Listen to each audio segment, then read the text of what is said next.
Hi guys, it's Lena, and I'm here today with a review of X-Men Days of Future Past. I actually saw this on opening weekend, but I wanted to kind of stew on it a little bit before I did a review. And then one day I tried to do a review, and I kept getting interrupted, and I just said screw it. So, I'm not... There are going to be spoilers ahead, so if you don't want spoilers, because if you haven't seen it yet, just click out. But I will say that the movie is very good, and if you did not enjoy X-Men The Last Stand, you will enjoy this one. Because it fixes everything, almost everything, whatever. Okay, so first off, the movie was very good. It is worth going to see in theaters, but I do have some issues. Now, I'm not going to do a full-fledged summary because you can just go look that up on Wikipedia. There are other people on here that have done full summaries, but... Sorry, I'm getting a drink because it's really hot in my house. But to make a long story very short, we have to send Wolverine back in time because Sentinels are killing all the mutants. And he has to go back to the 70s, convince Charles Xavier to actually get off his ruffled up rump, go get Magneto, and stop Mystique from killing this Trask guy who is... She thinks she's doing good, but she's actually doing very, very wrong. Because she gives them an excuse to build the Sentinels. Anyways, first off, let me talk about Quicksilver. Now, there's going to be Quicksilver in both the X-Men movie line and the Avengers movie line, who are owned by two different studios. Now, the reason why they have two of them and they're not being done by the same actor is because Marvel sold the rights to X-Men to Fox a very long time ago, and as long as they keep making movies, they get to keep X-Men. So, of course, because they're making a lot of money with it, especially now, so they're going to keep doing it. And the Quicksilver of the X-Men line can be called a mutant, can be at least jokingly referred to as Magneto's son, which he was in the comics. La la la la. In the Avengers one, I don't know what they're calling him yet, but they cannot say mutant. They cannot refer to the fact that he's Magneto's son or his sister's. Well, they can refer to Scarlet Witch, but they can't refer to either of them being Magneto's children. Kind of annoying, but it's just something to keep straight. They're two very different timelines, and this is one of the things that fully stamps it in place because they're going to have two different Quicksilvers, and I'm sure later on X-Men's going to have a Scarlet Witch as well, but Scarlet Witch is going to be in the Avengers. Anyways, I really liked the portrayal of Quicksilver in this movie because he was punchy, he was... Now, I want to say cute, but that's not the right word. I'm just lacking the right word right now. He was funny. He was fun to watch. He only had a little bit of screen time, but I heard in the sequel he's going to have a lot more. But I think they did a good job with him, personally. And I'm relatively familiar with the comic books. I'm not like, oh my god, I've read all of them. I know everything about everyone type of person. But I know a little bit. Something that I wanted to complain about, though, was Kitty Pryde. Anybody that's in the future, they don't spend a lot of time on it all, so that sucks, but they gave her this new power that makes absolutely no sense. Kitty Pryde is the girl that can run through walls. That has always been her shtick. However, in this movie, she suddenly has the ability to touch someone's head, get this little mystical crap going on, and she could send them back. She could send their consciousness back in time to their old body. What? What the French, people? Come on, seriously? Now, in the original comics that this story is taken from, Kitty Pryde was the one that went back in time. Well, because Wolverine's such a big deal, we have to send Wolverine back in time, and they come up with some kind of piss-poor excuse in the movie. He's the only one whose brain won't be torn apart by going back in time by 50 years, because it takes place in like 2025. Or something like that. But, come on, guys. I know that Bryan Singer really loves Wolverine, and he's a fan favorite, but it's getting flimsy, okay? We could've... I don't appreciate that. I personally don't. I like Kitty Pryde. I would have loved to have seen her go back in time, and her little tiny Ellen Page butt try to convince everybody. But it's actually my next point, is that everything has to revolve around Wolverine. That really is just starting to get on my last nerve. But, and I get that he's a fan favorite, and I like watching Hugh Jackman. He's great. I really don't have a problem with him. it was very nice to see his ass in the new movie.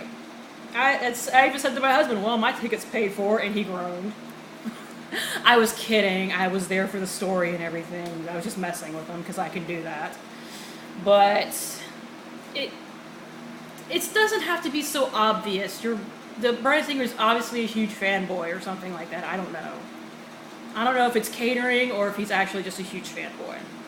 I don't know, but it annoys me. And another thing that wound up really annoying me was them cutting characters from First Class. Banshee, Azazel, and Angel Salvatore. I was trying to remember her last name, and that's why I went blank. Because there's two different angels, but one of them is the guy with the big pretty wings, and the other one is Angel Salvatore, the chick with the kind of insecty wings.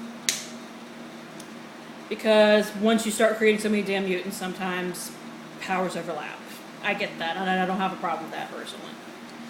But instead of having them in the movie, like Azazel and Angel Salvatore would have been with Magneto or Magneto's faction, and Banshee was with, Charles Xavier and all of them. He should have been at the mansion with Beast, basically.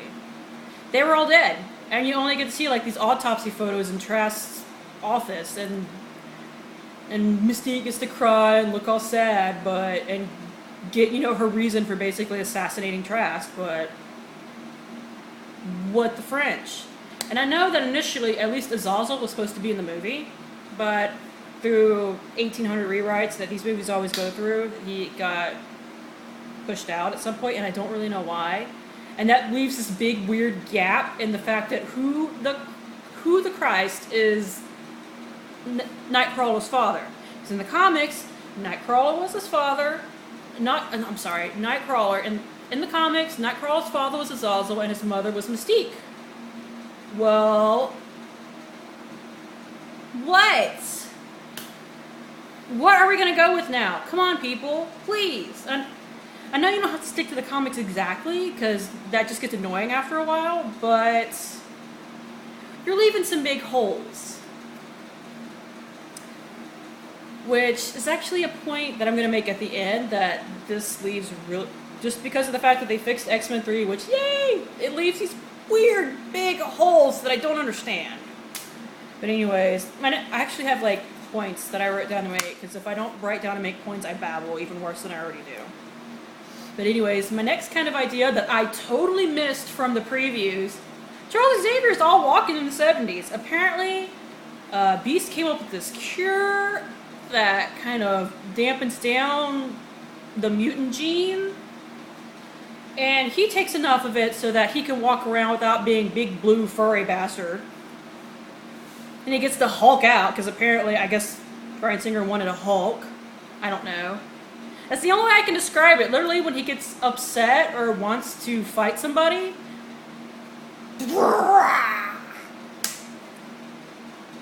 that should be my thumbprint for. That should be my thumbnail for this. Anyways, but Charles Xavier takes so much that yes, he gets to walk, but he can't read minds or anything anymore. And this comes up again and again. He's like, I can't read minds because I want to walk, and the voices are driving me crazy. And I'm like, bitch, you're Charles Xavier. Get the hell over it. Man, you're supposed to be the guy, You're supposed to be the calm, cool, and collected guy, constant. And you're like, I don't want it. I don't want it. I don't want it. Shut up. I think that was a little unnecessary, honestly. I'm being terrible. I know. Luckily, he eventually does do this little mind meld thing where Wolverine gets to go into the future and talk to his older self and basically get his shit together, to be perfectly blunt. Alright, and did Beast forget the cure once he was in 2025? Because then he's Kelsey Grammer again, and he's all blue and furry again, just walking around like it's nothing, and I'm kind of thinking, what? My husband's like, well, maybe he's comfortable being who he is now and doesn't need it. And I'm like, well, he still could have offered it to other people who didn't want to walk around looking like whatever. I mean, some people want to mainstream, if you want to use the term from True Blood. But some people would like to be able to walk around looking human. But whatever. Something else that they just totally Forgot.